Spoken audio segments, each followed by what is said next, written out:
Ayan, magsisinigang tayo ngayon ng tilapia. Lagyan natin ang ating garlic, may sibuyas dyan, chili, ginger. Lagyan natin ang ating calamansi juice. Lagyan din natin ng salt. Lagay din tayo ng tubig.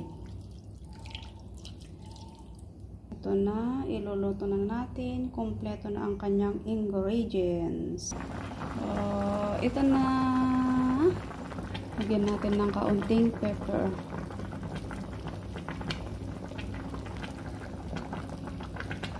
Ito na siya.